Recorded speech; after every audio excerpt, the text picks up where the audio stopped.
الحمدللہ رب العالمین الصلاۃ والسلام علی خاتم النبیین وعلی آلہ وصحبہ اجمعین اما بعد فاعوذ باللہ من الشیطان الرجیم بسم اللہ الرحمن الرحیم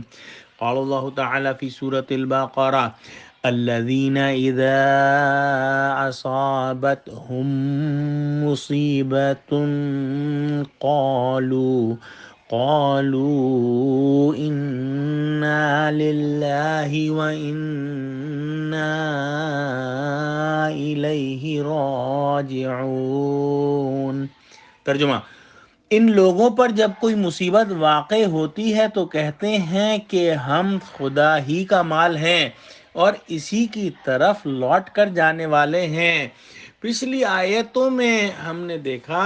کہ اللہ سبحانہ و تعالی نے صبر کے بارے میں ہم کو جو ہے وہ متنبہ کر دیا اور بتا دیا کہ ایسی صورتیں ضرور ہماری زندگیوں میں واقع ہوں گی جن کے اندر جو ہے ہمارا امتحان ہوگا کہ ہم صبر کرتے ہیں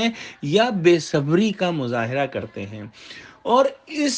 صبر کرنے کے لیے اللہ سبحانہ و تعالیٰ نے ہمیں ایک حسین تحفہ دیا ہے اس آیت کے اندر، اور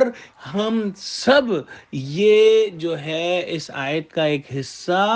بے حساب دفعہ پڑھ چکے ہیں، انا للہ و انا الیہ راجعون۔ اور اس کو سمجھنا جو ہے وہ بہت ضروری ہے۔ اس کی اہمیت سمجھنے کے لیے جو ہے ایک حدیث میں بیان کرتا ہوں کہ حدیث میں آیا ہے کہ یہ کلمہ خاص اسی امت کو ملا ہے، دوسری امتوں کو عنایت نہیں ہوا۔ چنانچہ یعقوب علیہ السلام نے یوسف علیہ السلام کے غم کے اندر جو ہے یا اسفا کہا، انہوں نے ان للہ نہیں کہا، اور مسلمانوں کو یہ کلمہ دیا، اور اس میں بہت بڑی تسلی ہے۔ اور تسلی کے دو طریقے ارشاد ہوئے ہیں اگر ہم اس پر غور کریں، ایک عقلی طریقہ جو ہے وہ طریقہ ہے، اور ایک طبعی جو ہے وہ طریقہ ہے۔ عقلی طریقہ تو یہ ہے کہ ان للہ، کہ ہم سب اللہ کی ملک ہیں، اللہ کی جو ہے وہ چیزیں ہیں، وہ جس کو چاہے دنیا میں رہنے دے اور جس کو چاہے آخرت میں بلا لے۔ اور اس بات کو عقل تسلیم کرتی ہے کہ مالک کو اختیار ہوتا ہے کہ اپنے ملک میں جو چاہے تصرف کرے، لہٰذا کسی عزیز کے مرنے پر شکایت و شکوہ کرنا ایسا ہی ہے کہ اگر کسی کی ملک کے اندر دو گھوڑے ہوں اور اس نے ایک کو یہاں باندھ دیا اور دوسرے کو دوسری جگہ باندھ دیا، تو کسی کو کسی اس بات پہ اعتراض کرنے کا کوئی حق نہیں ہے۔ اسی طرح سے اللہ سبحانہ و تعالی جس کو چاہے دنیا میں رکھیں اور جس کو چاہے آخرت میں جو ہے بلا لے، جو چیز چاہے ہمارے پاس رکھیں اور جس چیز کو چاہے ہم سے دور کر لیں، کیونکہ اللہ ہی اصل مالک ہیں۔ اور جو اس کے اندر طبعی طریقہ ہے تسلی کا، وہ اس کا دوسرا جملہ ہے وَإِنَّا إِلَيْهِ رَاجِعُونَ، یعنی ہم سب کو وہیں جانا ہے اور وہیں ہمارا وطن ہے، اور یہ دنیا تو ایک جیل خانہ ہے۔ اب اگر کسی کو جیل خانے سے نکال کر کسی گلستان میں جا کر ٹھہرا دیں تو حقیقت میں یہ خوشی کا مقام ہے بجائے غم کے مقام۔ تو ایک جملے میں ان للہ میں عقل کی تسلی ہے، اور وَإِنَّا إِلَيْهِ رَاجِعُونَ میں طبیعت کی تسلی ہے۔ اس سے بڑھ کر ایک بات اور ہے کہ ہمارے پیارے دین کے اندر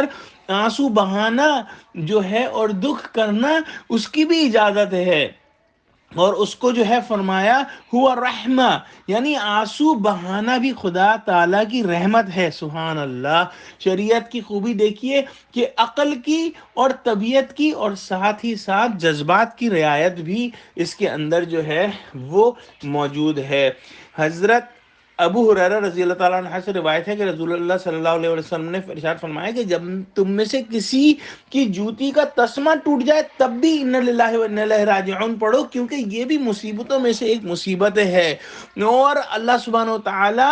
جو ہے جو بھی یہ پڑھتا ہے اس کی مصیبت کی تلافی فرما دیں گے، اور اس کی آخرت اچھی کریں گے، اور اسے ضائع شدہ چیز کے بدلے اچھی چیز عطا کریں گے۔ تو دعا کرتے ہیں کہ ہم اس آیت کو یاد کر لیں، اور جب بھی پڑھیں اِنَّا لِلَّهِ وَإِنَّا إِلَيْهِ راجعون تو اس کے مفہوم کو سمجھ کر پڑھیں۔ آمین۔ وآخر دعوانا الحمد للہ رب العالمین، والسلام علیکم ورحمۃ اللہ وبرکاتہ۔